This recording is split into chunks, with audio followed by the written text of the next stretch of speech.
The Battle of Britain is about to begin. Deep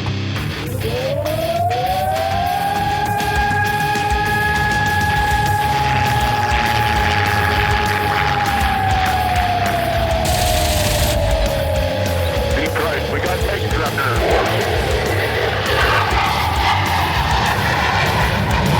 Let's follow a range on deep right. I'm doing out right on the target right now. I've got a fucking right in front of me. I'm going out for it. Right, I got him. Welcome back to the Lead Pursuit Podcast. Tonight is going to be an interesting episode. My ego might not survive. But regardless of that, I am joined tonight by one of my best friends and fellow co-hosts on the Lead Pursuit Podcast, Steve Toth, the man, the myth, the sandpaper of Lead Pursuit. How are you doing tonight, man? Oh, I'm doing great. And I have no doubt that your mighty ego will survive, Doug. Trust me. Oh, I don't know. I had to turn sideways to walk in the door to my hobby space this morning because my ego is so inflated. I saw the furniture was kind of like rearranged. I was wondering what the deal with that was, but okay. Oh, the deal with that is the disaster. So my hobby got in the way of my wife's Christmas. So Christmas decorations were buried behind aeronautica miniatures and other things. So rather than get divorced, my hobby stuff has been dumped on the floor in the hobby room, and I have to reorganize it or dispose of some of it. But I think that's a trend this year we may have to talk about. Dude, but that'd be another episode. There's a lot of hobby. Lead Pursuit flea market or something, right? Yeah, there's hobby rune churn this year. It's like the wives all got together and called each other. So you're right. Yeah, that's another episode. Future episode. That would be a good episode. How have you survived hobby room churn this year? But Steve's not the only person who's going to be skewering me and roasting me tonight. To make this somewhat slightly impartial, because I know Steve would be throwing softballs at me, I invited none other than one of my most respected, favorite game designers, the man who has endured the slings and arrows of the internet, Roger Gerrish. Roger, how are you doing tonight? I'm doing very well, Doug. How are you? I'm good. Right now, I'm really great. By the end of this episode, I may be curled in the fetal position crying and wrapped up in a blanket. But you know what? I'm doing good. So why am I scared? Why am I concerned? Well, tonight's topic, if you saw when you clicked on the podcast, is none other than Fulcrum Leader, the game that I co-designed with Ben Chi, who conveniently is not here. No, I intentionally let Ben enjoy his family vacation rather than dragging him in the middle of a family vacation onto the podcast. But there was rumblings on the interwebs. There's people who respect the viewpoint of Lead Pursuit podcast, and they said, I want to know what those Lead Pursuit guys have to say about Fulcrum Leader. So congratulations, gentlemen. I will turn it over to you to ask the tough questions about Fulcrum Leader and where we are. Well, first of all, why are you nervous, Doug? What are you nervous about? I'm nervous because my reputation as a brilliant podcaster is going to be tarnished by the questions I can't answer. Oh well. Okay. How did you get involved? How did you get invited? I'm just interested. How did you get involved with Dan Burson, and how did you get involved with Fulcrum Leader? Well, yeah, that's a funny series of things all mixing together. So I've been playing DVG games for a while. I played the original Fulcrum the original Hornet and Thunderbolt Apache Leader years ago when they were GMT titles. Really enjoyed them. Had picked up Hornet Leader and Phantom Leader and kind of played through that, and had been talking with Kevin and Dan Verson, and then talking with Ben Chi a little bit about just some add-ons to Phantom, some Marine Corps specific South Vietnam campaigns or how to do things like that. And so I'd interviewed Dan a couple times. And then kind of in the middle of all that, I interviewed Ben Chi about one of the Warfighter modules he's working on, Warfighter Mediterranean. And about that time, Ben's like, hey, man, I've been thrown this project. I know you like Russian and Soviet aircraft and are fascinated by that. Would you like to help me co-design a leader game for Soviets? And I said, what's it based on, Ben? Big question mark. He goes, oh, it's based on Hornet Leader. And I said, Ben, I hate Hornet Leader. I fucking hate that game. and Ben was taken aback, and I'm like, it's a good game. I just don't enjoy playing it. I've played it, the old one. I really liked the old one. I played the new one. I really don't like the new one. What do you want out of me, man? So it started a long discussion about, well, do we change things we don't like? What will Dan let us do? And I think out of sheer curiosity, I signed up to help Ben with the project as a co-designer. And to Ben's credit early on, he said, hey, this is a project between the two of us. This isn't me making all the decisions and you doing all the work. But I had to, like, every step at the very beginning, remind him, go, Ben, I don't like this system. This isn't my game I take off the shelf every month and play. This is a game that sits on my shelf, and I've pretty much stopped playing Hornet Leader at that point. And it was only playing Phantom Leader every once in a while. I said, I like Phantom Leader, but there's things about it that rub me the wrong way, but I certainly like that a lot better. And I think it was right at that point I picked up IAF Leader, or Ben encouraged me to pick up IAF Leader, and I found a Jet Leader game that I enjoyed. I said, here's what I need. Something with challenge, with options, with, things that don't feel like they're arbitrary. And really enjoyed playing IAF at that point. So that kind of all built into then being suckered into designing.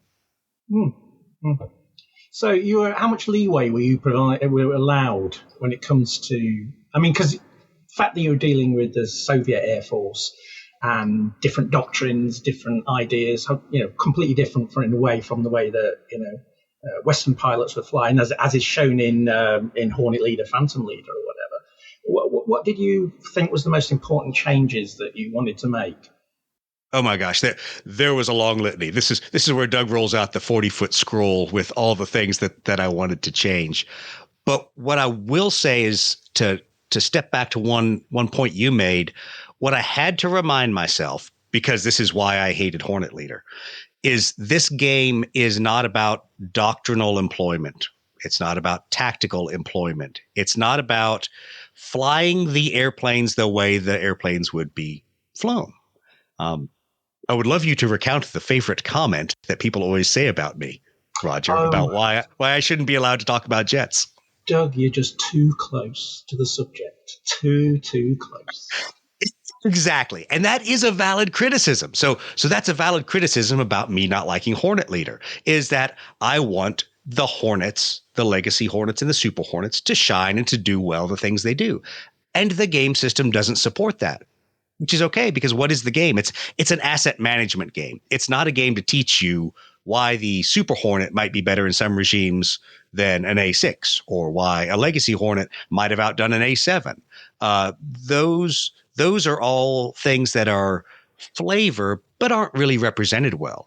As you see, if you go on any of the Board Game Geek forums, people are flying and winning the game with F-14s and A6s instead of using modern multi-role fighters and multi-role jammers. Yes, Steve. Oh, Steve's got a question. So that brings me to kind of a question that I just wanted to throw out there for anybody who might be unfamiliar with the Leader games, or with any of the series of Hornet Leader, Zero Leader, any of them. Right. What is, I think everybody knows they're solo play games, right? What is the scope of the game? Is it you are a pilot? Is it are you leading the flight? Are you leading the fleet? What is, like you said, it's an asset management game. Just kind of an overview of what the player experience is in a Leader game.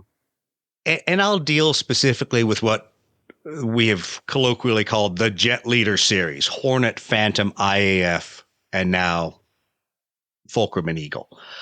Because those play differently than Zero Leader and Corsair Leader and Stuka Leader, the World War II series, that sometimes become a little more granular. And now Mustang Leader has really become granular because they've changed some mechanics. Generally, in these Jet Leader games, you command and I'll put it in air quotes, a squadron. That squadron is made up of between 8 to 12 airplanes. of different kinds. So it's not like your standard, like let's say U.S. Navy squadron in Hornet Leader. You aren't flying all 8 Legacy Hornets, all 12 Super Hornets. Your squadron represents the assets you can draw from. So you might have 3 Legacy Hornets, 2 Super Hornets, a Growler. At some points, you might have an F-35 or a couple A6s in there. If it's even earlier, some A7s and F-14s. So it's an amalgamation, and maybe you could call it a carrier air wing, but it doesn't. You don't have to represent things in the numbers like a carrier air wing, but it's your pool that you draw from. Then every day you fly 1 or 2 missions against randomly drawn targets. You encounter surface-to-air sites, anti-aircraft sites. The focus is somewhat tactical, but because it doesn't get down in the weeds, other than in a very rock, paper, scissors shotgun, or in this case, it's rock, paper, scissors harm missile kind of way, you don't get it super tactical into it. So sometimes it's called an operational game. I loathe to call it an operational game because I don't feel you're making operational decisions. You have one economy, and that is your special operations points. And when you run out of those, you lose the game. So it's not operational balancing truly targets versus assets. You're burning through your assets and you're trying to hit all the targets before you run out of assets. There's not a apportionment of aircraft and stuff in the way like an operational level air game would be. You have to be careful. You have to be careful. You don't make it sound too much like it's a spreadsheet game of just basic asset management. Yeah, well, but the funny thing is some people view it very much that way. I mean, this is a point we're going to hit it at some point in here is everybody comes to playing a leader game with a different goal in mind. And if you go on Board Game Geek, there are people who have spreadsheeted out the aircraft, the munitions, their relative effectivenesses. And to them, it is a spreadsheet game. To them, it is, I'm going to pick the best airplane with the best munition to take on specific targets and get the highest victory points possible. Doug would answer that it's a solo game, so there's no leaderboard for getting the most victory points.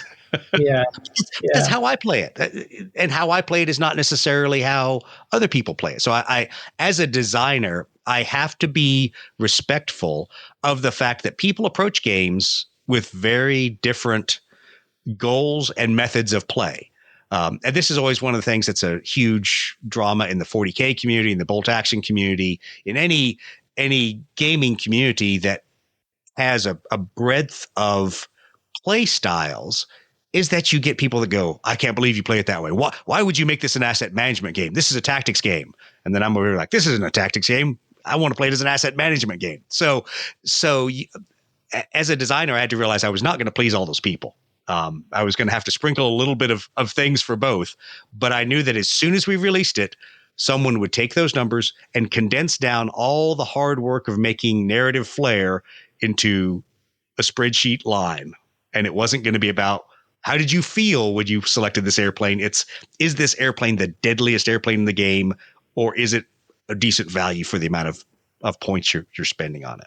Well, it's definitely a personal approach because I look at those games very much from a narrative perspective. It's telling a story, and it's telling the story of a squadron, a group of pilots in a particular campaign or whatever.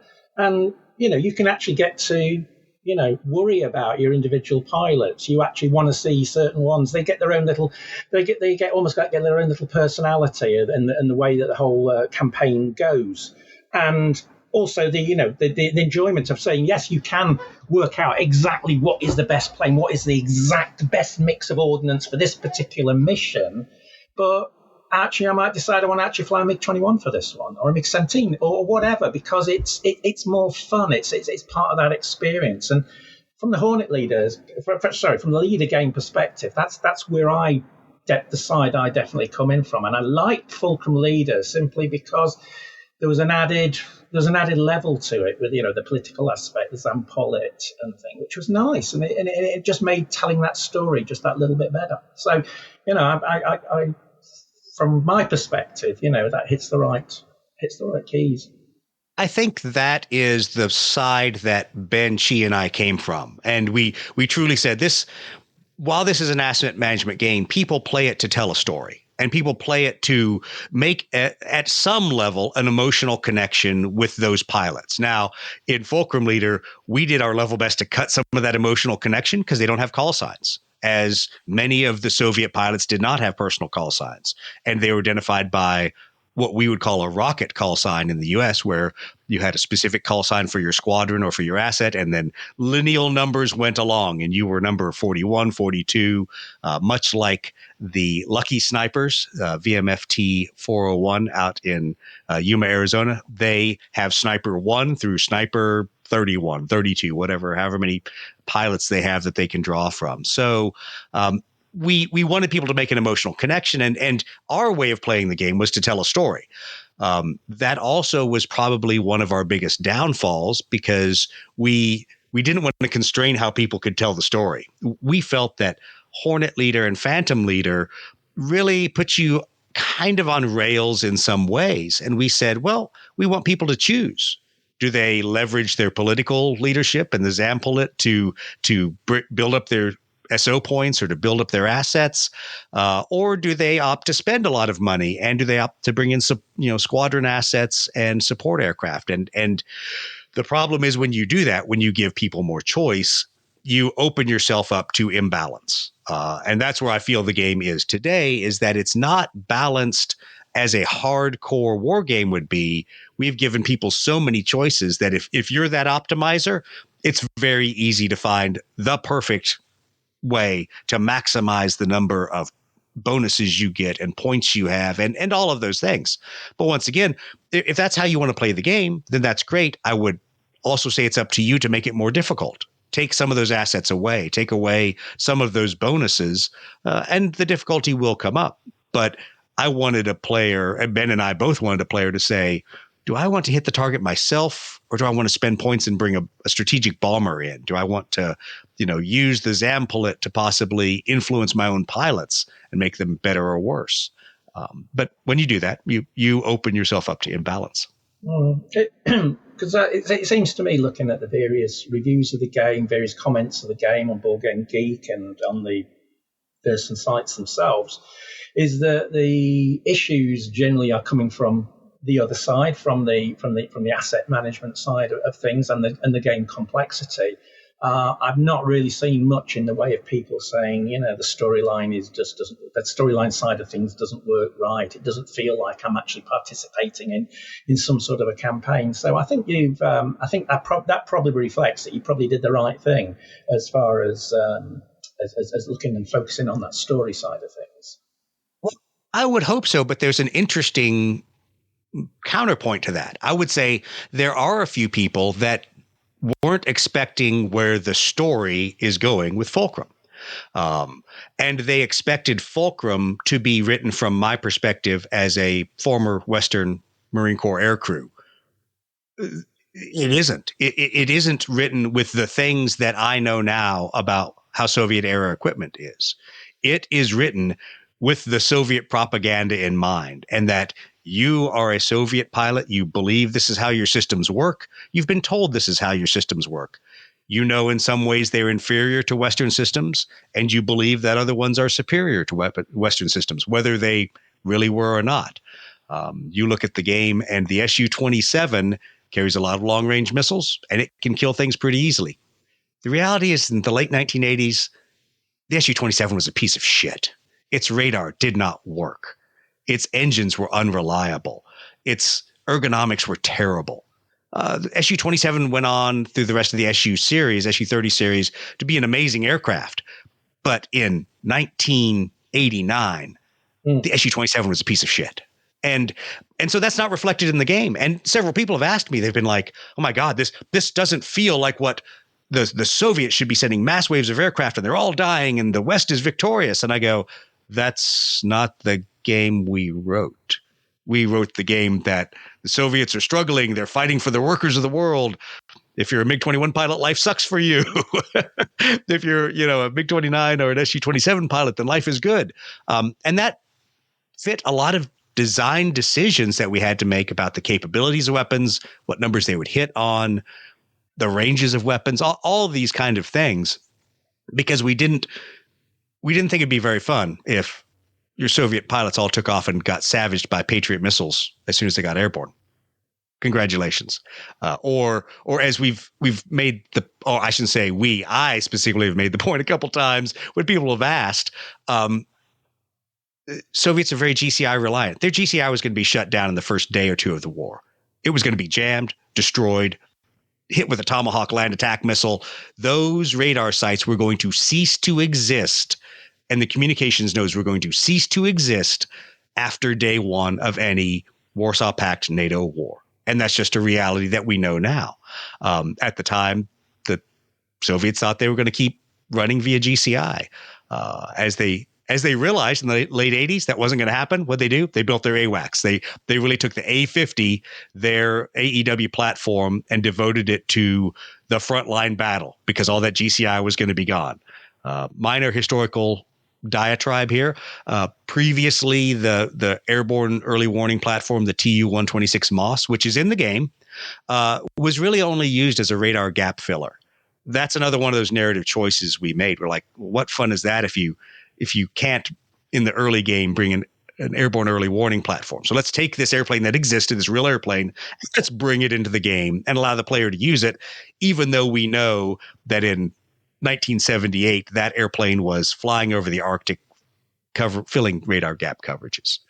But the things that we did there to make the game more fun, to give the players more choice, and to not necessarily be the most historical representation of a NATO Warsaw Pact conflict. Well, I mean, where would be the fun in playing Fulcrum Leader when you are devastated in that first turn? And play MiG-21s. That will happen to you. But fly. It's very similar to sort of reflection of 1980s style war games and the like, and viewpoints of the Soviet Union and its armed forces, and whether it was going to be you were going to portray a game where it was terrible and Western superfighters were just going to sort it out, or else you gave a great mystique to Soviet air power. It's untried. We don't know. The Su-27 looks brilliant. It's an Eagle, isn't it? It's exactly. And the same with the MiG-29. I remember going to see the first visits of MiG-29s and coming across to the UK, and it was fantastic to see until you got up close and saw all those rivets. Yes. So I tell a lot of people that it's an interesting point that when you've read all about these airplanes and you've studied them in minute detail, as us rivet counters do, and the first time you sit in a Soviet cockpit of a MiG-21, an Su-22, a MiG-29, and you do a walk around of the airplane, it is very different than a NATO Western aircraft. Even from the time frame, you walk around an F-104 and you can practically cut your hand on the wings, and the surfaces are smooth. You get to a MiG-21 that is also a rocket engine, basically, with a man stuck on the front of it, and that jet engine, you suddenly realize, is in fact all the airplane. But oh my God, the number of bumps and lumps and antennas and things that don't exist on an F-104, and you suddenly go, maybe these planes are not the corollary that everybody thought they were.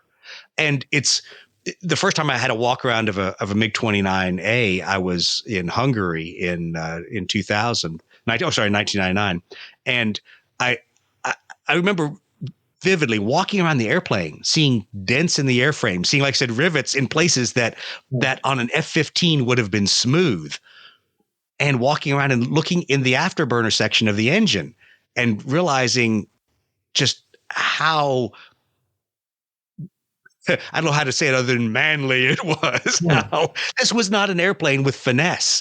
This airplane was built, as I've often joked, for Ivan the potato farmer to maintain it at a rugged airfield with a hammer, not for like an F-15 that had highly trained mechanics who were maintaining this at a Western air base where if something went wrong, they could pull that avionics part and go to a clean room and work at a card level on those avionics. No. That was not how the MiG-29 was built. But at the same time, there's amazing commonality that I know you've seen sitting in the cockpits in the museum, where you sit in a MiG-21 and you go sit in a MiG-23, and things are roughly in the same spot. You know, you can very quickly say, okay, I now understand where my armament panel is. I know where my radar repeater is. I know where my circuit breakers are. Those things are in about the same spot. My gauges, my flight instruments are roughly in the same spot. You go between an F-15 and a T-38 and an F-16, and those are all in different places. Different designers put them somewhere else. And it's a little jarring to sit in a cockpit that is not built for the aviator, but is built to overload him with information, like a lot of the Western fighters were. Yeah. All right, Doug. So, question about the bringing the game from like concept to like the actual delivered product. Oh God, yes. So like I feel like you've been working on this game since I've known you. Pretty sure development of this started during the Obama administration, right? So what were some of the challenges from a game designer standpoint, right? You, the designer, who obviously doesn't control the realities or the logistics or the specifications needed for production, right?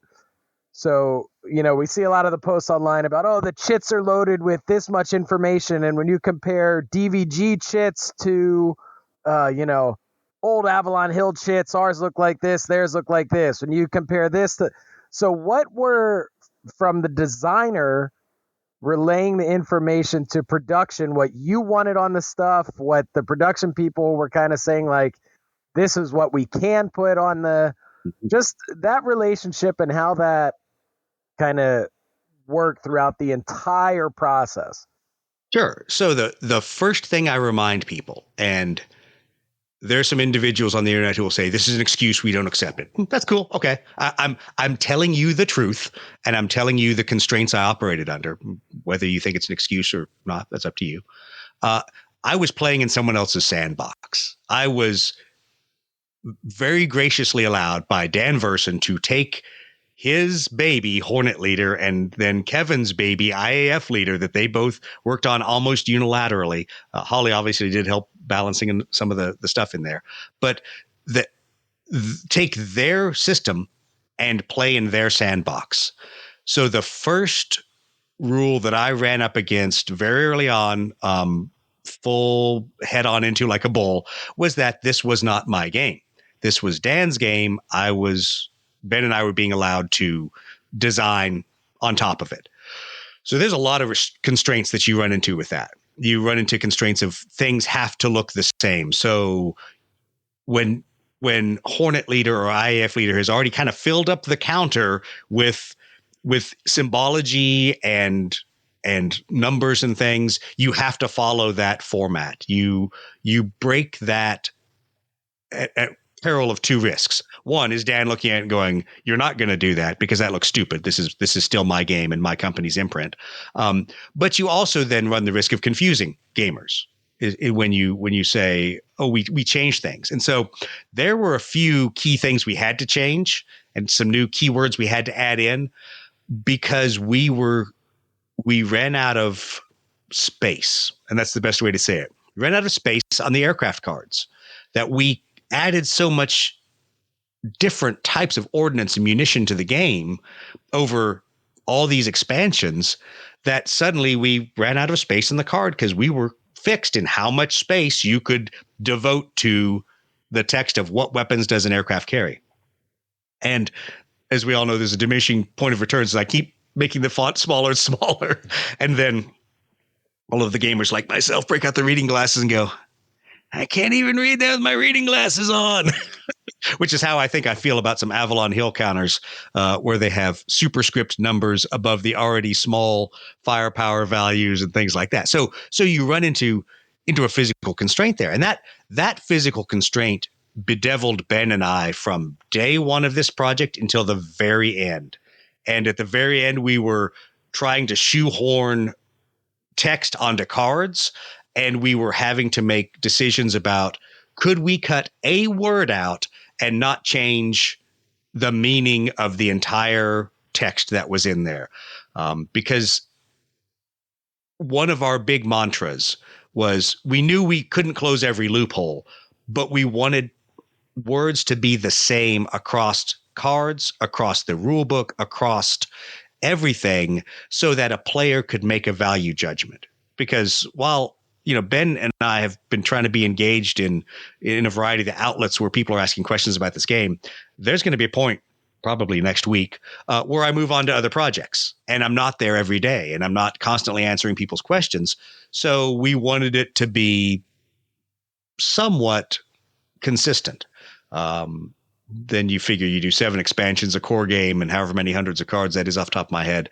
And that's tough. So that was one of our biggest constraints, was space on the card. And the last constraint that we fought the entire way, mostly in the game design phase, but also a little bit in the production phase, was what could be done within the realm of a reasonable amount of effort. Understanding DVG, at least on this project, had 1 card artist, had 1 aircraft and counter artist, and our core team had 2 people to lay out things and to work through. Fortunately, at least for us, I come from a photography background, so I'm comfortable with Photoshop. So things where we would have to normally push it to the game designer or to the graphic designer, I was able to say, build me a template, send it back to me, tell me the fonts I need, I'll download all those, and I will stick the information in there, and then we'll send it back and make sure it looks graphically correct. Then we'll proof it, then we'll play test it, then we'll go through all those things. That shortened the development cycle in a lot of ways. That was a good thing, but it still was a constraint that when you need campaigns done, when you need quick reference sheets done, you got to start from somewhere, because if you start with what I'm going to have, it's going to be a blank page. It's going to be black text on a white page. So that was a huge design constraint to us. And as I came to find out, anyone who's looked at the campaigns, there's a lot of information we tried to put on there. And I wish I'd made more of them double-sided. But that, too, was a little bit of a constraint from Dan, where he said, constrain your campaign to the front side of a sheet. That's what a leader series campaign is. You can have a few of them that are bifolds or 2 pages or whatever, but by and large, your main campaign is 1 8.5, 11 sheet of paper. So figure it out, designer. So that constraint hurt a little bit. Did you, I was thinking in terms of, from my own personal experience, I tend to find that it's much harder I go with much more trepidation into developing a version of somebody else's game. Because not only are you potentially, stirring up new issues with rules that you might put in there, but also you're actually potentially messing up people's appreciation or understanding of the game they've got. And I think you've covered quite a bit of that in the way you've done. But if you had a choice and preference, what is your preference? Would it be to design something yourself from scratch, or to basically develop a different scenario or a different aspect of somebody else's game? We'll give you the very naive answer if you'd asked Doug 4 years ago. Oh, I'd love to develop in somebody else's sandbox, take their game, because of how straightforward and quick we can make the process. That was a very naive thought, because just like you said, once you add a little bit of flavor or even make some minor tweaks, you really are branching out. And we hit both of those problems you alluded to. We had several playtesters who were leader series aficionados, and they assumed things. And you can even see it when you go out and you watch a couple of the playthroughs that are out on YouTube. Wayne Hansen the other day laughed at himself. He was talking about, he goes, I've played every leader game that has ever come out. I know I do not put munitions on an airplane unless I look at the card and say, that munition is on the airplane. And yet in his playthrough, he put ECM pods on MiG-29 Alphas, which that version doesn't have ECM pods. And he laughed about it, because there's just certain things that you either do automatically because you've played the leader series of games, or the other side is you've now made something confusing. It doesn't follow the same series of mantras. And we kind of did both in Fulcrum to the detriment of the game. And I will say that very clearly. And I don't say that to bag on what the final product is and to be super negative about a product that Ben and I spent years working on. But one of the realities is you have to read the rule book and you have to be very precise about understanding how some of the rules, the wording may just change slightly. And there's wording we changed to make things easier. And when you do that, you re-level the playing field and somebody says, but wait, it used to say this in Hornet, Fulcrum, or Hornet Phantom, IAF Leader. Yeah, it did. And in an attempt to make wording consistent, we changed that paragraph because of the following loopholes. And you can't, I know some players have said, why didn't you provide a design document? That's great. If I were making a technical publication, I owe someone a record of changes. That's what you do in technical publications. In a document like Fulcrum Leader's rulebook, that is a nightmare. And that's a bridge too far. Sure, it's great. Would love to have done it. Would love for you to be able to open to page 75 and go, here are the 500 changes that are in this game, and here's the rules reference. Yeah, bridge too far. Sorry. So this sounds, I know we've kind of discussed in our own circles about game design where nothing seems really new when you play a game, right? You're like, oh, okay, that mechanic is from, obviously I've played that in this game. Kind of sounds like that is where that happens, right? Like even us, it's almost like, man, I'd really like to design a jet game based around blood, like a jet blood red skies, right? And then when you think about it, you're kind of like, I don't really know if I want to design jet blood red skies as much as I want to take this. I want to steal, this, and this from blood red skies and make my own game. Like that. Yeah, and I think you're hitting on where Roger and I were with Beyond Mig Alley when we started that effort, and Roger and I kind of looked at each other and said, "What's the purpose of this?" And we said, "Well, to answer the community's desire to play Vietnam era and other era jet stuff, and in doing that, we knew we were going to make compromises. We knew we were playing in Andy's Blood Red Skies sandbox, and there were certain things we couldn't break and certain things we couldn't change, and that's always going to be a compromise. Sometimes it does make it easier. To be honest, in the early iteration of Beyond Mig Alley, super easy. We were literally just writing stats. We made some very basic missile stats. That was easy. And Roger and I, the naive people we are, which we shouldn't be naive, we're like, this will be good. This will satisfy the community.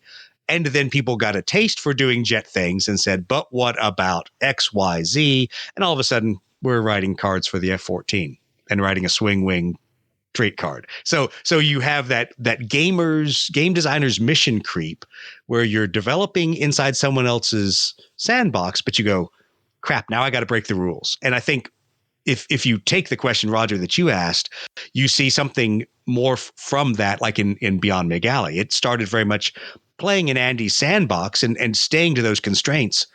And then as you and I talked about it, we just broke the air to ground system because we didn't like it. We looked at each other and said, do we like air to ground in Airstrike? We're like, yeah, it was great for World War II. It was great for the time. And it was great for several years ago when those rules were written. But if we want to do something different, let's just break the rules. And so we did. Which takes it down a road of being a different game all of a sudden. Yeah. It's that big jump from, I think, we've all tinkered and played with games. And I mean, in all the years I've gamed, you buy a set of rules and you look at it and say, I like that, I don't like that, I'll change it. That's fine. And it's for yourself. And it's the same in a sort of design thing when you start from scratch and say, oh, God, I don't like Air War, I don't like this. I want to have a game. We want to have a game that we can play, our club or just amongst a few of us. And, you can change and do all those things yourself. And it's a whole different way of doing things. But once it's sort of like where you're actually aiming for a wider audience or worse, a commercial audience, then, it changes completely. And you find yourself going down roads you don't want to go or making compromises you don't want to do. And I think sometimes it stifles it a little bit. I think we're probably all at our most creative when we're just doing stuff for ourselves, almost. And that's a very good point, Roger. So thanks for bringing that up because I hadn't put it necessarily in those words that when you make something for a commercial product, it does stifle your creativity. And Ben and I went through that on a couple issues where we're like, oh, here's these great ideas. And Ben looked at me and said, okay, that's fine. The Kickstarter will probably not dwell on that expansion concept, whatever. You can run with it, but it's still got to smell, taste, feel like a leader game. So you see expansion 4, which was Doug's fever dream, that that Ben looked at, and quite honestly, Ben looked at me and goes, I don't think I understand this. And I said, I'm sorry, Ben. It is what it is. Let's go with it. But I, at least in that sense, had an expansion where both Ben and Dan and Kevin let me just do my own thing. And it's an expansion. It's not the core game. It's not what people are buying in the big box. But it was like, what if you break a bunch of the rules? And what if you make intercept geometry matter? And what if you do a couple of these things to create a game that feels very different? And is it perfect? Oh no. And it sucks terribly. And it's an attempt to do something fun with some constraints of another rule system, but the interceptor rules, they play like a very different game. They don't play like your standard jet leader game.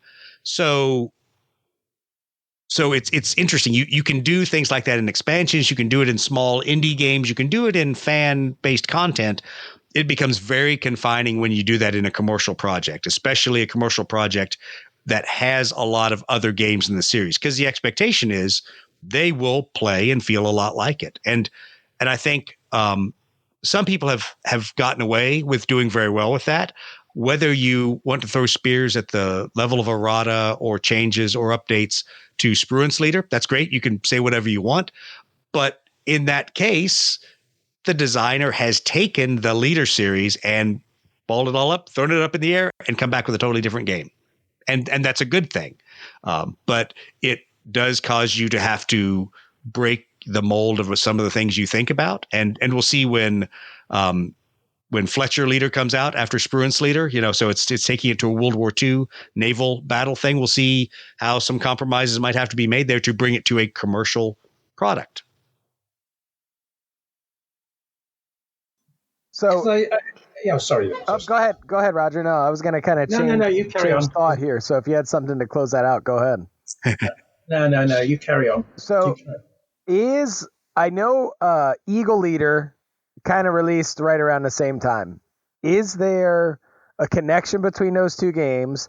Is there a way that, like, if I'm really into playing Eagle Leader and you're really into playing Fulcrum Leader, that we can kind of merge those together, have some type of solo games against other solo gamers? Or is that a thing, or is that just something that I would think would be cool in my own head? And people have asked for that. And when we started the design process 5 years ago, I forgot how many years ago, quite a few years ago, we looked at it very quickly because Corsair and Zero have I'll call it a head-to-head mode, where you're playing both games, but you're making decisions in the other player's game. And to Chuck Siegert's credit, he opened up a great opportunity there. But the problem is, much like Hornet Leader Baseline, when Phil and Ben and I played through it, it didn't gel for us. It didn't do what we wanted in that head-to-head mode. It gave you some constraints and some opportunities, but we didn't feel like there was enough free play in it. And then rapidly, we were suddenly in the basis of having to get ready for a Kickstarter and deliver the basic core game that we had. And so we said, yeah, that is a bridge too far. We would love to do that. That's a cool opportunity. Never got there. There's a lot of things in Fulcrum that were, hey, that's a great idea. Like, pre-built squadrons and pre-built munitions loadout by squadron for certain tasks. Yeah, it didn't happen in Fulcrum. Would have loved to have gotten there. But what I would say to people who want to do that is, in a sense, it's very easy and you don't need another set of rules.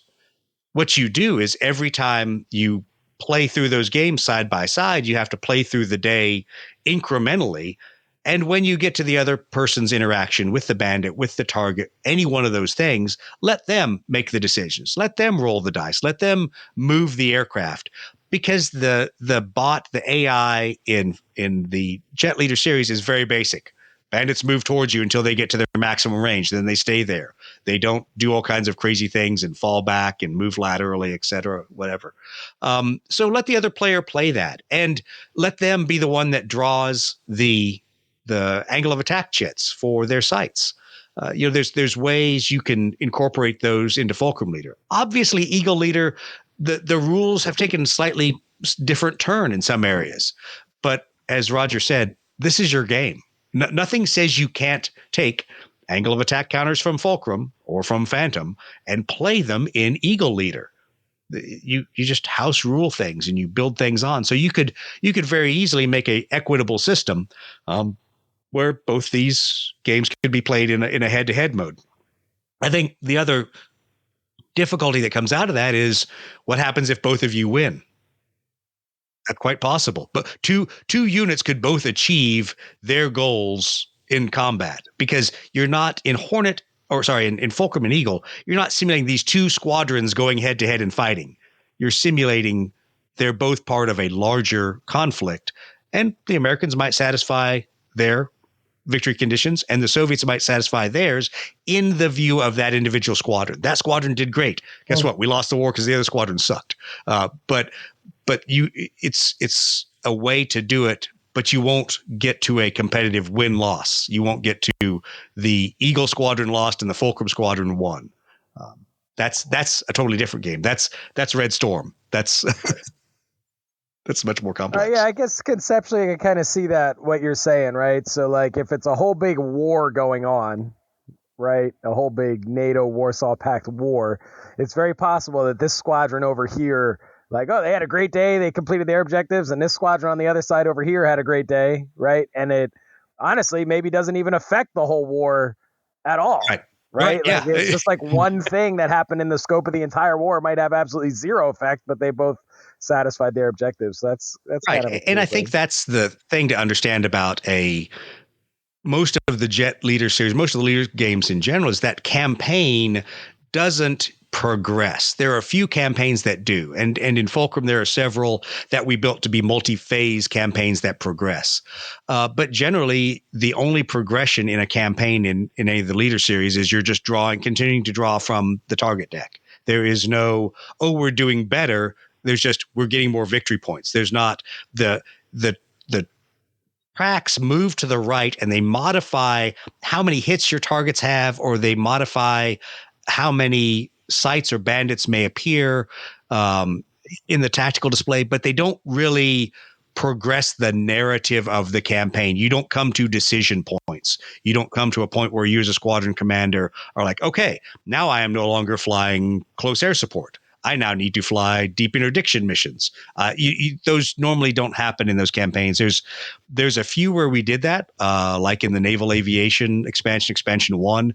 There's a very Red Storm Rising-esque scenario where you start off with crappy Yak 38s and you fly and you strike all these targets. And if you succeed in that phase 1 and phase 2, now you can bring aircraft from the mainland and you can build up your firepower, because eventually you're going to end up facing the U.S. carrier battle groups, and you're not going to do very well if all you have is Yak 38s.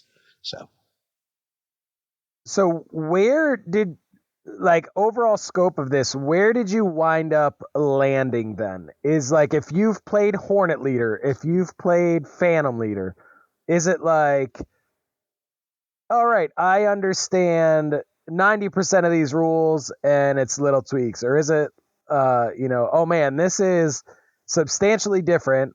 I better sit down and actually read the rule book before I start blasting random questions on Facebook. Like where That's not should how we people do things in this modern era. You ask questions before reading the rule book, and I laugh, and the individual will know who he is. I will not reference him by name, but I do laugh that there's one of the guys that I've been exchanging comments with. He's like, "Oh yeah, right. I should have read that in the rule book." And I'm like, "Yes, you should have." I'm happy to tell you the page that is in the rule book, but that question is directly answered in the rule book.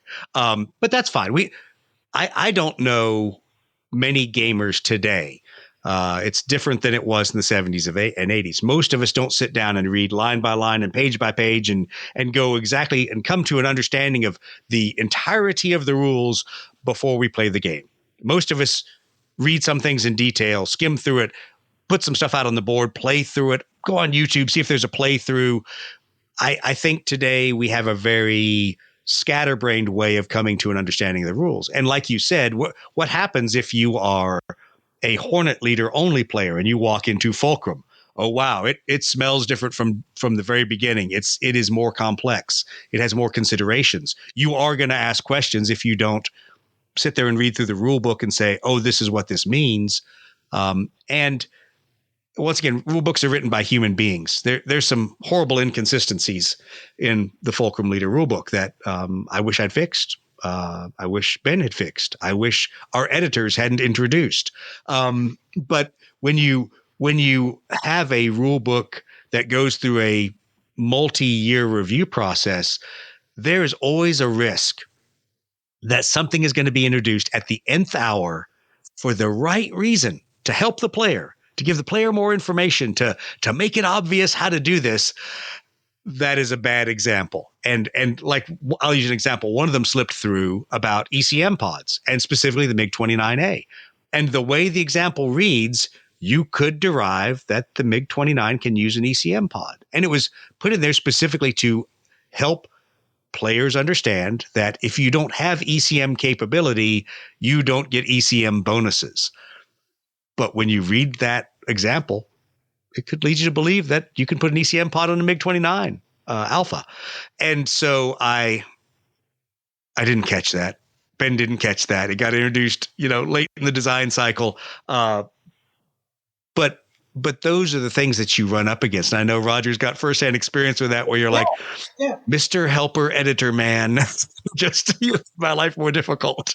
Yeah, no, absolutely. And just going back to the point you made there about the MiG-29A and ECM pods, the fact the guy was using ECM pods didn't break the game. No, it didn't. And indeed, I've watched games, some that I've been involved in and many that I haven't been involved in, where I've watched people playing the game and I'm thinking to myself, they're playing this wrong. They're playing really fundamental parts of this game wrong, but they're really enjoying themselves and there's no issues and no problems. And who am I to step in there and say, oh, actually you're playing this wrong? Yeah, I've felt bad, and I've apologized publicly and privately to both of the YouTube individuals, to Wayne Hansen and then to Jeff, the guy that's done some of the playthroughs. I'm like, I'm not here nitpicking you because I'm not putting every correction in there, but here's some major things that might have changed the outcome had you played them the way the rulebook stated. And it's not thrown as a spear that, who are you to get this game wrong? I'm the designer and you're an idiot. No, it's I want people, when they watch the YouTube video, and thankfully YouTube allows you to time tag things, so it pops up in people's view as they're watching the video, to know that, oh, there was an error here. And that's okay. Once again, if you play this game, however you play it, Ben and I are not showing up to your doorstep and taking your copy of Fulcrum Leader away because you played it differently than us, or you didn't play the rule right, or you intentionally made a house rule. It's your game. Have fun with it. Do it. And if you get a rule wrong, I explained this to one of the people early on as they were doing some playthroughs, and they sent me some screenshots and stuff. And I said, hey, you did this wrong. This is how it should be done. They're like, oh, I need to restart the campaign. I'm like, no, don't. Just you suddenly realized that you played things wrong. Keep playing the campaign. Doesn't matter. Come up with a narrative reason. NATO sucked that day, and even though I did the die rolls wrong, I got an advantage over on NATO.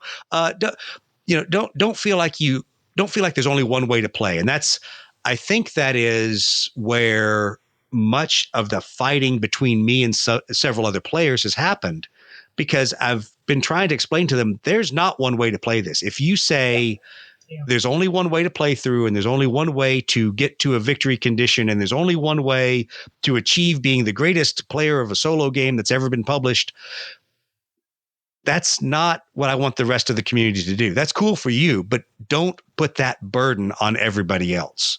Because if they want to cheat, if they want to re-roll dice, if they want to redo a chit pull, don't put the baggage on them that they have to do it your way, because it's their game. And I do have to step in here though for a second. Go ahead. Okay, and I think this is we going to talk about how toxic I am. No. Talk about, I think this is an important distinction. Actually, I can't believe I'm going to do this. I'm actually going to stick up for you in this moment of like. Should never do this. I know. So, but there's a difference between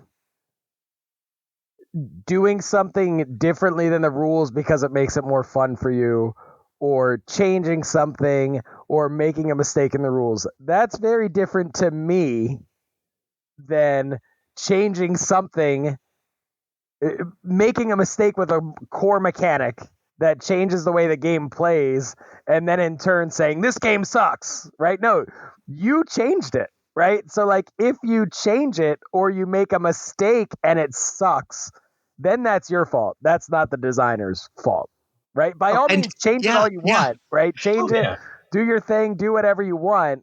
But then it's kind of like, if you make the decision to change it, then you lose the ability to say this rulebook sucks. That's kind of where I stand with this. And I'm going to pick on one of the YouTubers here, because there's an important point that he and I have discussed, is that, as I'm fond of saying, words mean things. And so when you say things without a caveat, or when you say things without explaining the situation that you're looking at them in, like as Jeff was going through the cards for a lot of the aircraft, he's like, this aircraft sucks. I would never take this aircraft. This aircraft is worthless. It actually costs me, and it's got almost the same capability. This aircraft sucks.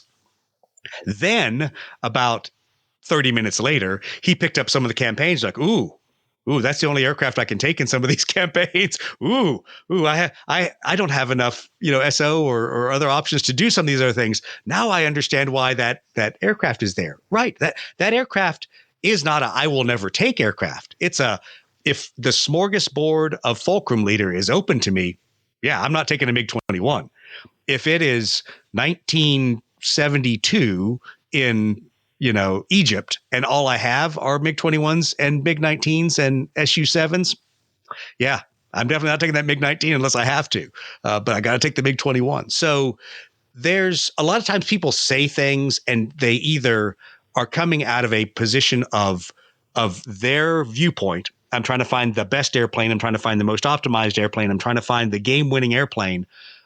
Or, like you say, they get a rule wrong, and they just don't understand that in getting that rule wrong, they broke one of the enjoyable parts of the game. That happens. I'm going to get in trouble by saying this, and that's fine. File this under why Doug is one of the most toxic designers on the internet. Is a terrible person, and you should never buy any of his games. We have a core problem in the wargaming community, and I throw a spear at it with my crusade against Grognardism. But we have a problem that people want to complain first and learn later. And sometimes they don't even want to learn. That sometimes they will complain. You will explain the valid reason why you did something as a designer or whatever, and they'll come back with, well, that's just an excuse. Sure, life's full of excuses. The reason the B-2 hit the Chinese embassy might be an excuse to you, but it's a real world constraint that caused U.S. GPS-guided weapons to hit the Chinese embassy. So I think there needs to be humility on both sides. There needs to be mercy on both sides. And this is a point where I always screw the grognards over and say, hey, guys, I get it. You're a rivet counter. That's cool. I get it. You're the local expert on whatever airplane. That may not have been able to be represented in the game, or they might have made a coherent choice to not do that. There's some of those in Fulcrum Leader, and there's some glaring errors I just found the other day that I'm not going to call out here until someone finds it, because it's kind of an Easter egg, but it's also kind of a mistake. That I looked at and I'm like, oh God, I can't believe I still got something wrong. But it's not game breaking. I'm going to see how long it takes someone to find that Easter egg error, and call it out. And some of them are hilarious Easter eggs that people find. I'm trying to think of the one that just came up the other day. Oh, yeah. So the name of the airfield in Fulcrum Leader, that you get this nice little layout that you can put airfields on. Someone finally realized that that's not a Soviet airfield, and no, it's not. So it was one of the best pieces of Cold War looking airfield we could find. And it's not in the former Soviet Union, nor is it in Eastern Europe. So, there's little things like that people will get all up in arms about, and then they'll ask you, and you're like, no, we chose to do that. There's a reason. So there's my diatribe. Worst designer ever, most toxic individual on the internet. Thank you very much. I run a podcast. Yeah. At what point during the process did you say, I've had enough of this, I'm not going to produce this, this is never going to come out? Like 70 times during the several years. Now I will say there's a couple times where we threw up our hands. And that happens between any group of developers, a designer, a design house, a publishing house. There's a point in negotiations where you're like, no, this is dumb. Take my name off the box. You can do what you want, but take my name off the box. And thankfully, cooler heads prevailed, and we all got through those issues. Walked through the difficulties. But I think any rational human being is going to go through a point in any one of these game design evolutions, whether you're in your own sandbox or playing in somebody else's, that one of two things hits you. One of them is, like we talked about, it's the toxicity. People come out and they, for whatever reason, just want to bash you. And there is more bashing on the internet than fluffing. So let's just say that out there right now. There are more people that are out there telling you you're doing it wrong than people that are in your camp saying you're doing it right, and publicly saying you're doing it right, and publicly encouraging you. And that's tough as a game designer. So that's maybe why I fight back against the toxicity so much, is because I don't want other designers to suffer that. I want them to be empowered. I want people to go, ooh, that's an interesting choice. That's an interesting new mechanic, but sure, let's try it. Tell me how it plays out. So you have that, but then there becomes your vision of what you wanted the game to be and the reality of where you are. And I don't know, Roger, if this has ever hit you. I know, Steve, you and I on a couple projects have been to this point where you throw up your hands and you go, I can't get there from here. I can't get to what I wanted with what I'm given. Therefore, I feel like I just want to throw up my hands and walk away. And that's any project. I mean, that's my day job writ large. Mm.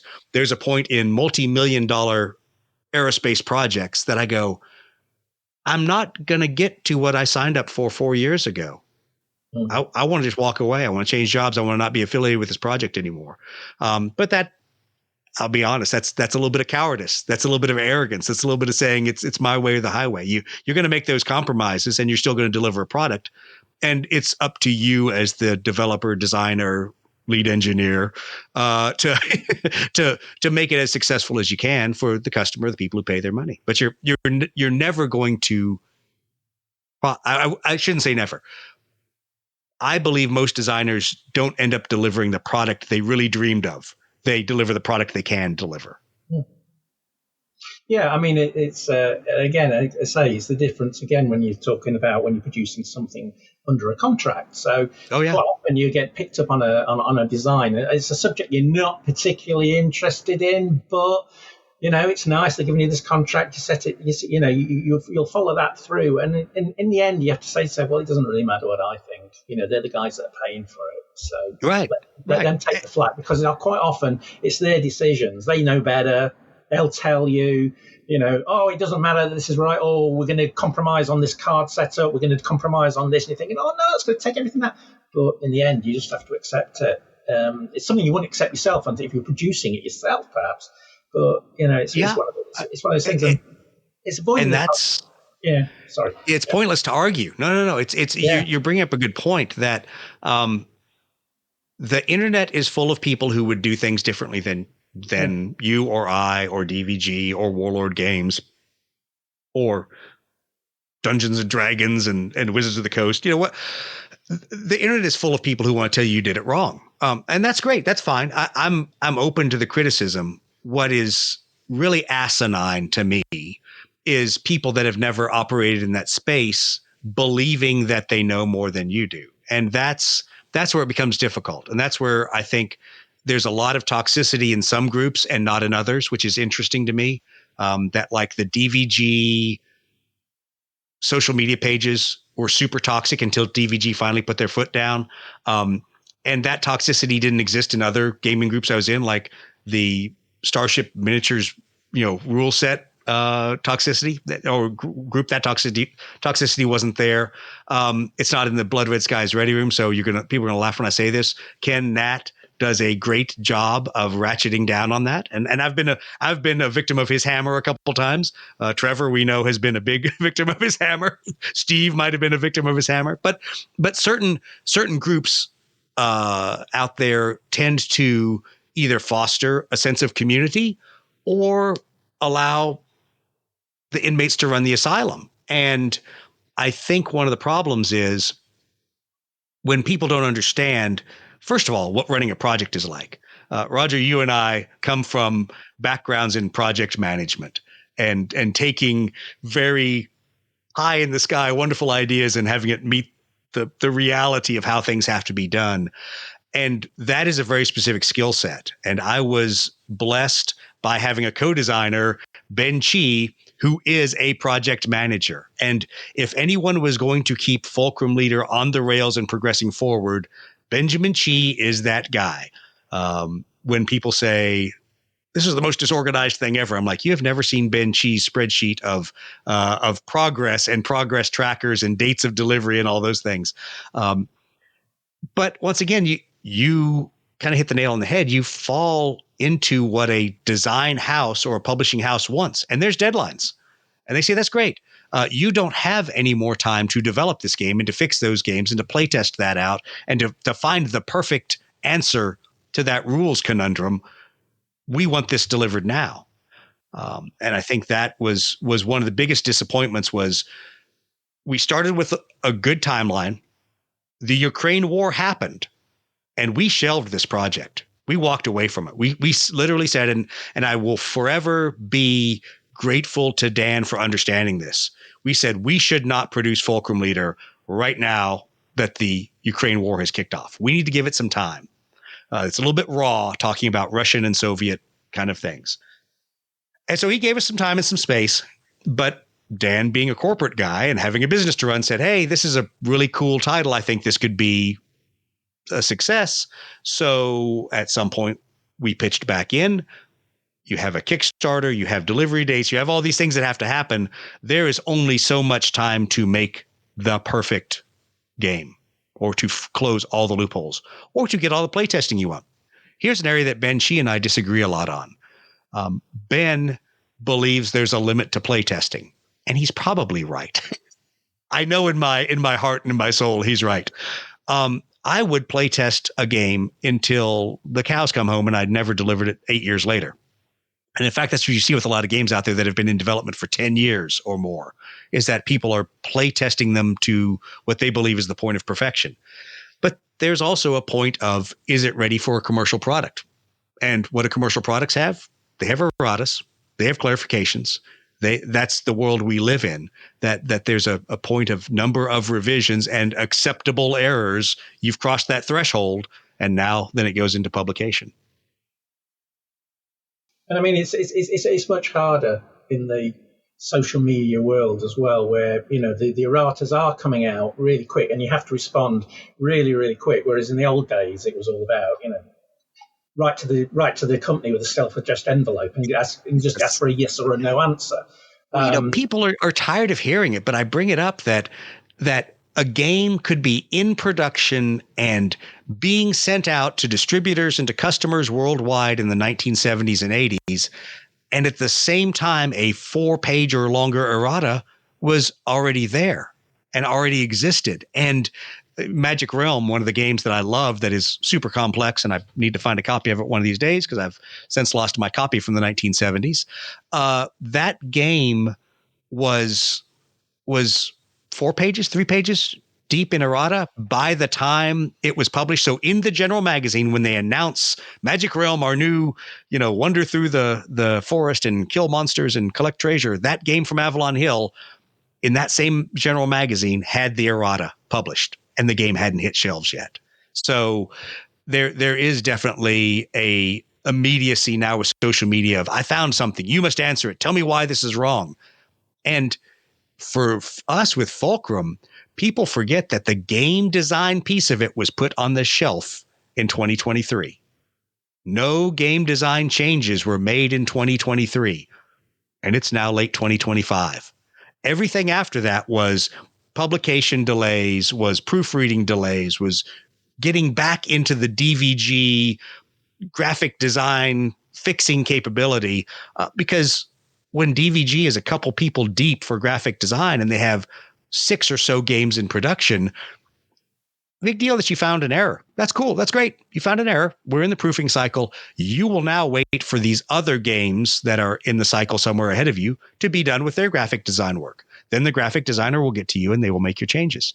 So it's a very different world than the 1970s and 80s, where whatever, send a self-addressed stamped envelope and we might answer your question, or you might just have to figure it out yourself. What gets me now is that when we used to find issues or problems, we get around it and we carry on playing. We just make make those little changes. Now it seems that people are physically can't progress any further. They stop at that particular point. They find an issue or a problem, and they won't go any further until they get their question answered.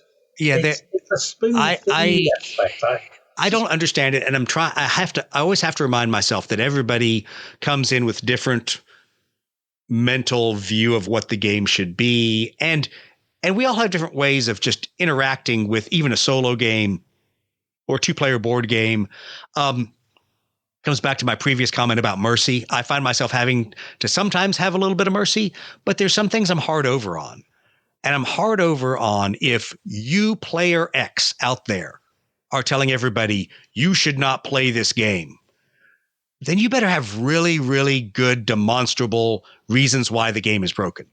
If your reason for you should not play this game is there's some card errata, maybe some counters are wrong, maybe the rule book isn't specific, maybe you can't win a campaign. If that is your reason for telling the vast majority of people that might buy this game or might play this game, you shouldn't play this game, cool, whatever. That makes you a YouTube voice like everybody else. Got it. I am going to push back against that. And I'm going to tell people, play the game if you want to. Do not let somebody else define your inability to play the game. It goes back to the moment when Steve and I were sitting there at Historicon, and the well-meaning Grognard came by and asked me, Blood Red Skies, does this game have a saving throw? Yeah, it does. It's called a dodge. Oh, I'll never play a game with a saving throw. And the discussion 5 minutes in was that the individual found that meant designers are lazy. Well, okay, that's cool. That's great for you. But if that individual stands up on the internet in a forum for that company's games and says, you should not play this game, it has a saving throw, that's just dumb. That's just dumb. If you say, I don't like this game because it has a saving throw, great, valid point, extremely valid point. If you say, I think the game designer was lazy and they could have changed the mechanics and cool, that's great. But when you tell somebody else you should not play this game, I'm going to say it right now, fuck off. That's your opinion. You should not gatekeep other people from playing a game because it doesn't meet your metric. That's a lot of self-importance, and that's a lot of you thinking that your way is the only way. If your personal metric for a game is that 0 corrections, got it. That's cool. Whatever. Don't buy these games made by humans. So where are we at with Fulcrum Leader? Is your role in this done? Is there more planned for it? Like where are we at? Are you going to be, you said possibly moving on to other projects? Where are we at with this? So here's the first reality is I have purposely tried to be heavy on my interaction until the game gets delivered to EU backers, because that's where the biggest logistics hiccup has been. That there have been a lot of people in the US, people in Australia, people around the world have been playing, but the EU, due to some logistics screw ups, did not get all their games to properly send out. So I have felt genuinely bad for EU backers that they don't have the game in their hands. They can't play it. They can't get that first months of interaction with the designer. But now that's starting to fade, and people are getting their games. So I think that the direct answer is in the near term. My interaction on social media and on Board Game Geek and things like that is going to fade over time. Some other people spend more time on Board Game Geek. My goal is that the community will have seen the questions I've answered, and that people that are just now getting their games aren't going to find something or ask a question that hasn't already been answered. And I think we've already seen it on Board Game Geek that in a couple times where I've just delayed and not answered a question immediately, other members of the community have stepped up and said, oh, that was answered either in this thread or this is what I've done. And I don't care if it's the quote unquote official answer from Ben and Doug. That doesn't have to be what people put out. But if people just interact and say, oh yeah, I read into that problem and here's what I did. Here's my house rule, or here's how I answered that. That answers the mail to me. They don't need to hear, here is Doug's prescription for how to solve that rules conundrum. But to your second part of your point, there's a lot of other things I want to do. There's a lot of other projects that you and I have both talked about and worked on and have kicked around. And there's things that Roger and I have talked about and kicked around. And there's only so many hours in the day. While I will be very honest and say there's other content I could build for Fulcrum Leader, the question has to come out, why would I do that? Why would I continue doing that? Do I hate the product that I've created? No. Is it what I wanted? No. Is it where I wanted it to be? No. But it's a product that Ben and I carried through in its development. But I don't think you will see in the next year another expansion or a major revision. I think that is now in DVG's in their lane. If they want to revise the rule book, if they want to incorporate all the errata into the rule book and make some changes, they have editors that can do that. That's great. Cool. Make a version 1.5 of the rule book. If they want to release an expansion, great. That's awesome. Ben and Doug have other projects and other things we want to do. Ben is obviously knee deep in some other game design projects that he can now devote time to, now that he's not full time thinking about Fulcrum Leader. But I mean, even you guys know it, for the last 2 years, Beyond Mig Alley has really been my focus. So as Ben and I have been trying to husband Fulcrum Leader through the production side of the process and not the game design, I've been devoting a heck of a lot of time to Beyond Mig Alley. But Beyond Mig Alley is reaching an endpoint as well. It's reaching a point where I'm going to put that on the shelf, leave it on the website, put the cards out there and look at the community and go forth and do good things. This is something Roger and I built to have fun.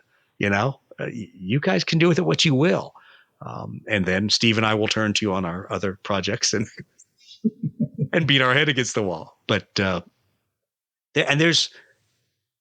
be quite honest when I say this. There are several other projects that I originally thought I was going to do with DVG that I've taken those ideas and sent them to other people and said, hey, this would be a really cool idea. It's not for me to carry forward, but you've shown interest in that time period or that historical branch. Think about doing it when you're done with your current projects. Because what I've realized is that, like Roger alluded to, there's things you want to do playing in someone else's sandbox. And then the things you learn from that, you go, oh, wow, I could go over here and try to do something different.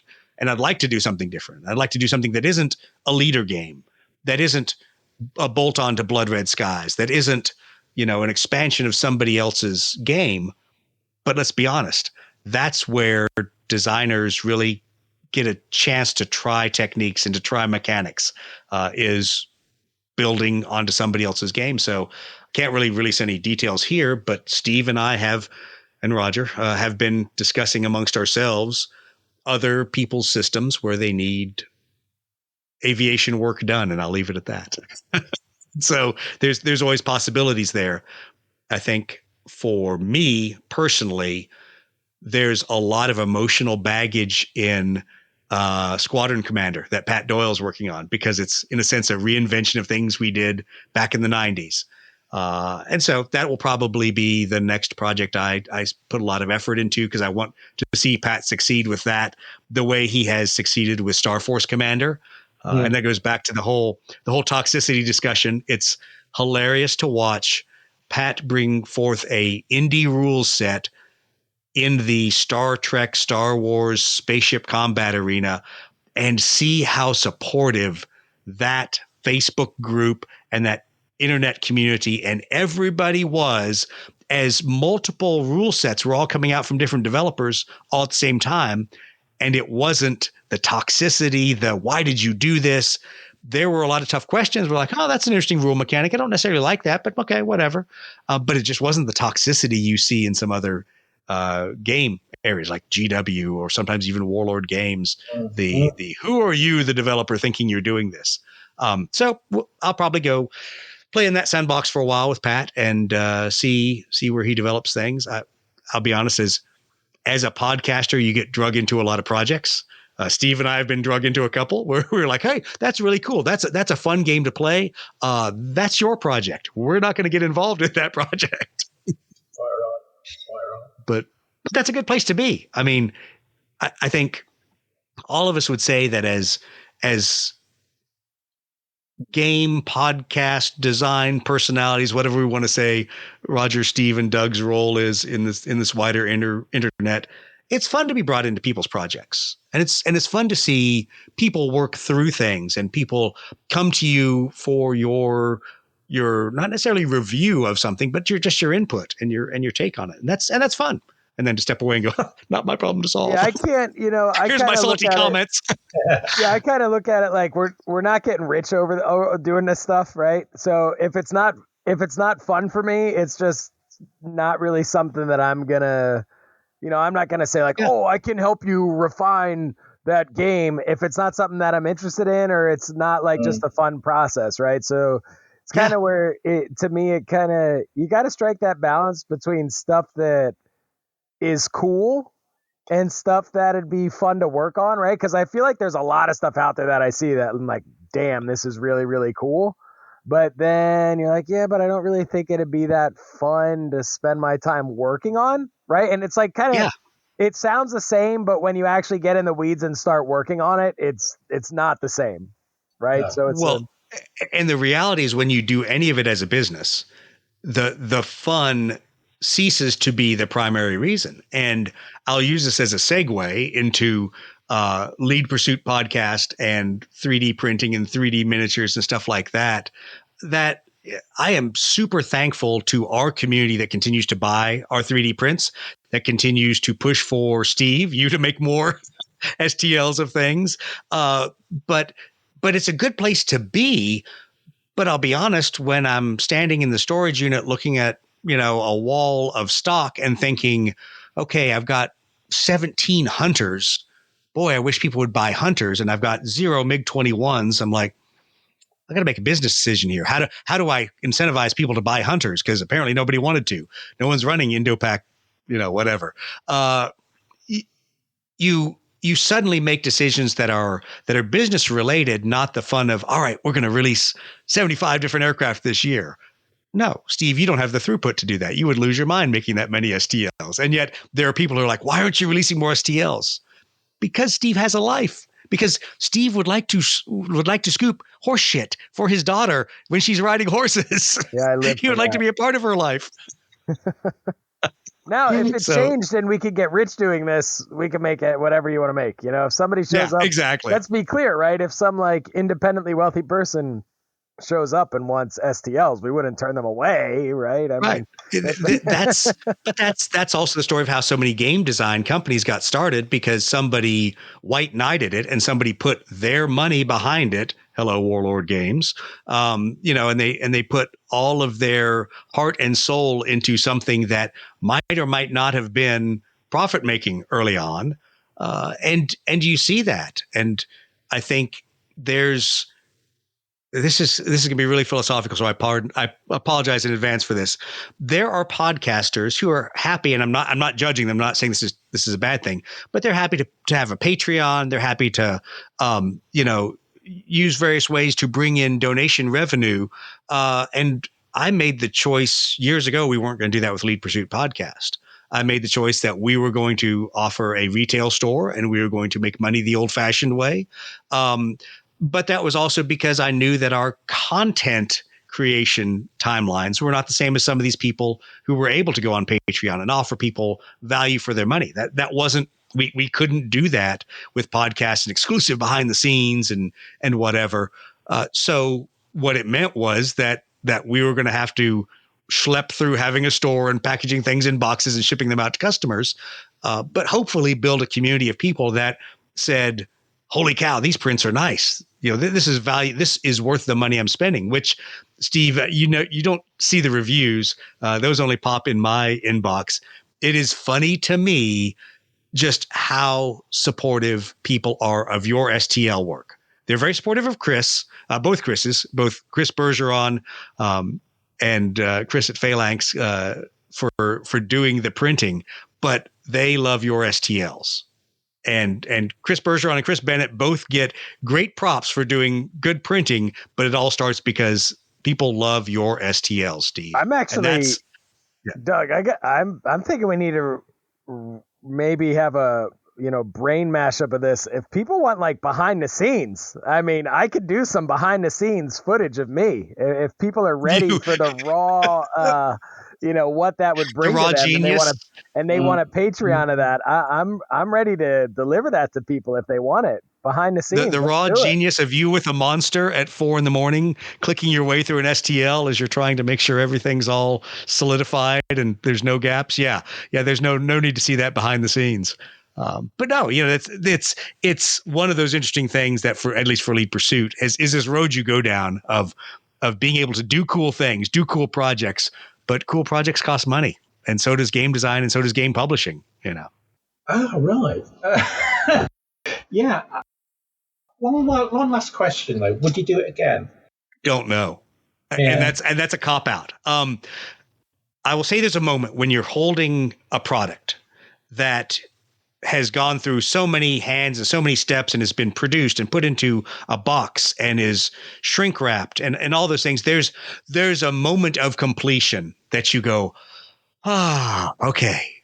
But then in the back of your mind is that same discussion we had earlier of, well, I know I compromised on how I had to write this rule.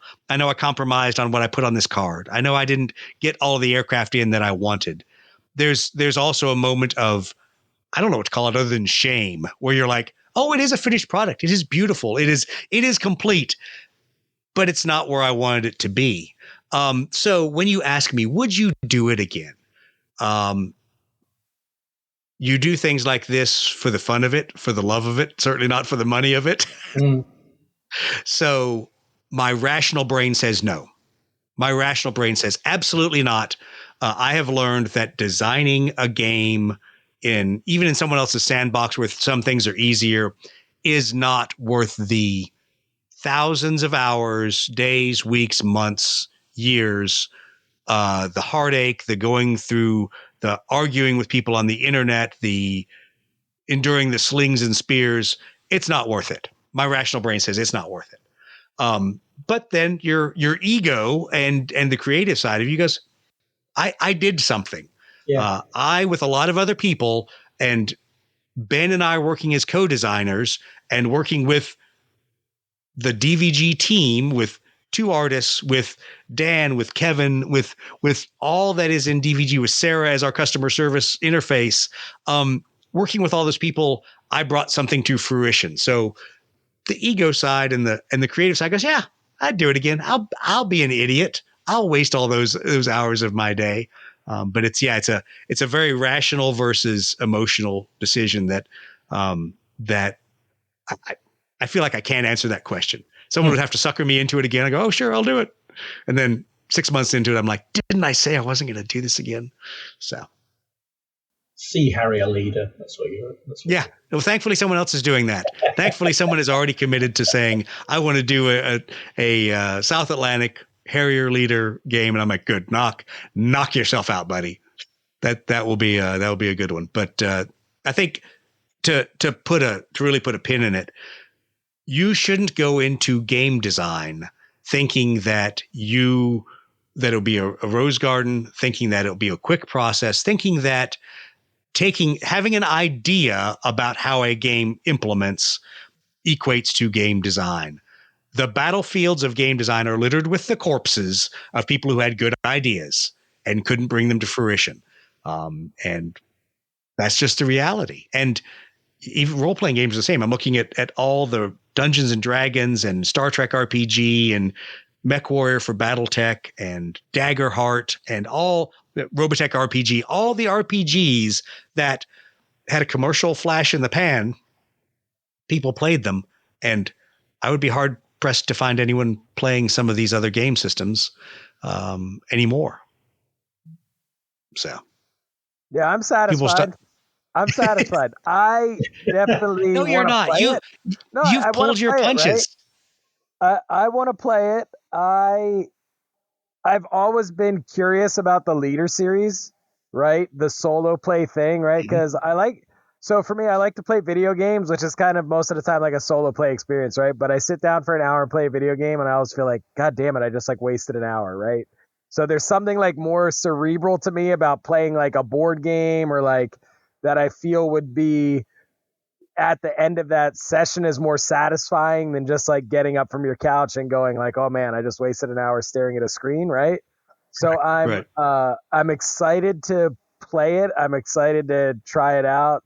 Kind of, yeah, I'm excited for all the artwork. I think the artwork looks awesome, right? Like I feel now like I know where I can send my copy of Fulcrum Leader. Send it I to feel like Steve. everything I feel like everything I've seen of it I've really liked, but I haven't played it, right? So, but I'm excited to get it in my hands and give it a shot for sure.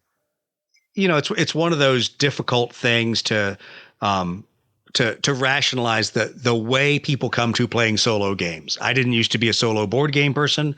I used to play a lot of 2-player games solo, as a lot of us do. You play both sides of it, but I never really understood the interest of a solo war game, because to me, I equated wargaming with fighting a human opponent who was real time introducing chaos into the problem.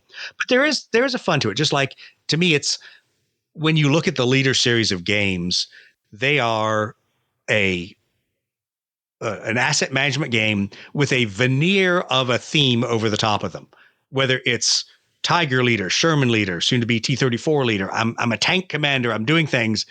Sure, it smells like that, but underneath it, the crunchiness is asset management. Hornet Leader, I'm commanding a Navy squadron, but that's cool. Yeah, you've got a bunch of aircraft, but it's really asset management with this flavor over the top.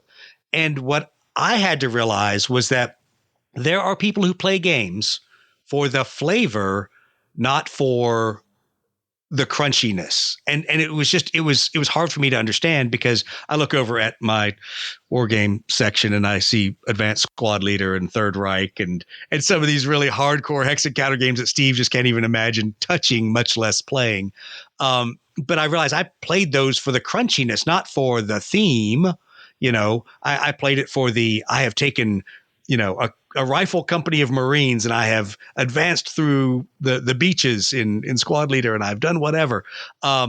That's not what you get out of these games. And so these solo play games are very narrative focused. And I think that's what I always had to remind myself, is that a lot of people are just telling a story and using the game engine as a way to play out that story in their mind. And that's both freeing some ways for rules mechanics. It's also burdensome for others, because you got to make sure that people can understand the story they're telling. Which, side note, the funniest part, and I realized it this morning as I was thinking, I have come to a point finally, after designing and working with Ben on Fulcrum Leader, that I natively think about Soviet era and Russian munitions with the Russian nomenclature. In my brain, they are R-73 missiles. They are not AA-11 Archers. In my mind, they are, R-23s, R-24s, R-27s. And it's funny for me that's easy now for me, but yet I also have to remember that players coming into this game for the first time, they're going to have a hard time getting the nomenclature correct. And that's why there's an entire munitions piece at the back end of the rule book. And it's just this constant reminder that it's really easy for me now, all these years into it. But at the time I was like, okay, what is the name of that missile again? KH-23. What the heck is a KH-23? Yeah. Welcome to the narrative. Tell Russian stories. Tell Soviet stories. And if you're going to get into a game, honestly, I'm not. Fulcrum Leader is really good. It is. I'm glad you liked it. I just love the background. drags me to it simply because of the setting. It's just it's non-conventional. Well, I'm glad you like it. And there's a point there is a little bit of emotional baggage as an aviator that I put in it, that I having known some former Warsaw Pact aviators personally, there is a belief that I feel like their stories weren't told, and their stories in the fact that we beat the Warsaw Pact and the Soviet Union in the Cold War, that people don't necessarily understand their stories and don't understand or want to understand what they went through.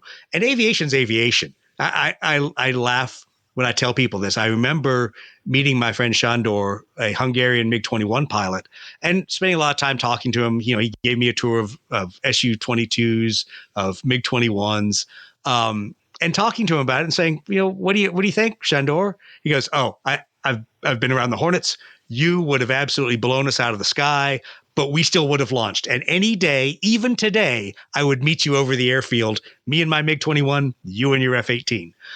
Because aviation is aviation. And I, even with the difficulties of the Ukraine war, the difficulties of politics post-Cold War, I believe those stories need to be told. And I believe that this is one of the ways that you, in your mind, tell those stories, and you understand that aviators had tough decisions. We didn't have a Zamplet. Their squadron commander had to decide, this isn't the right crew for the mission, but the Zamplet tells me I have to fly the party boss's son in this mission. Or the Zamplet tells me I have to take some of my supplies and bribe some of the regimental and division leadership because they need to be paid off. Those are all stories that are out of the heart of the Cold War that I think need to be told. And I think it's unfortunate that, at least as Westerners, as Western Europeans and Americans, we don't necessarily know the constraints that Soviet aircrew flew under. So, in a sense, mission accomplished with doing that. Certainly not mission accomplished with creating a highly accurate simulation of Cold War era combat. Well, thanks, guys. I appreciate you guys doing this reverse interview, I guess, putting me as the host in the hot seat. Steve, you totally softballed me. You gave me a pass. I was expecting a good Steve rant here, and I'm so disappointed. I'll save that for the behind the scenes. Yeah, exactly. Shirtless, Extra. I'll do like Patreon. a shirtless, drunken, maybe like a playthrough tutorial of the game, right? Just like 2 a.m. in the morning, bags under the eyes, the whole deal. Exactly. That would be perfect, because that would fit in with some other internet channels and their playthroughs. But yeah, no, I appreciate you guys doing this. I hope this will answer some of the questions that were out there. I hope it's also a kind of funny riposte to those who are like, I really want to see the Lead Pursuit podcast, dissect this. Well, you realize one of the designers is the host of the Lead Pursuit podcast. So it's a little hard for me to be perfectly fair in this, but I appreciate you guys at least trying to bring out the things you like, things you didn't like. And I think that there's a lot to be said about internet community. And I think this circle that we have amongst the podcast and our friends like Roger, it's great to have the community to say, hey, here's some really good things you did in the game. And Doug, what the heck were you and Ben thinking when you did this? So while you guys may not have always asked me and put me on the hot seat for certain questions, like why does the R27 have a range of 3 instead of 2? No, we're not going to have a close discussion of the. Who cares? If you want it to have a range of 3, give it a range of 3. If you don't want it to have a range of 3, don't. Yeah, Roger is always the voice of reason here. You can't be the voice of reason. Someone's got to be the Grognard. I guess we're defaulting to Steve in the bonus content. Will have to be the Grognard. Because he dissects all this. If you can imagine the amount of flack that Mike and I took over penetration of bloody rounds of ammunition in the war. And yes, I've got the exact examples that came from the Aberdeen Proving Ground. And no. So why did you do that? Because it felt right. Yeah. That's the answer you want to say sometimes, because it felt right. And I have to that point, because I know one of our YouTube friends is going to come back and go, but this was the thing that I was hung up on. And I get it, brother. I'm sorry. I know you may not like the way we modeled certain missiles, but you got to make a decision. And you got to decide how to model them. And there's game design decisions you make that you go, this isn't exactly how things worked, but it's going to make the player feel like a Soviet pilot in 1989 pulling the trigger on this missile against those dirty NATO imperialist capitalist pigs. Yeah, maybe I got it wrong. That's fine. Sorry. Play with a different value. Like you say, change the penetration values for in Achtung Panzer. It's your game. Do with it what you want. You're not going to come around to their houses and sort of like demand. Yeah. Do that. Oh, well. Anyway, we'll leave Steve to be the Grognard and to skewer me Grognard in a Grognard fashion.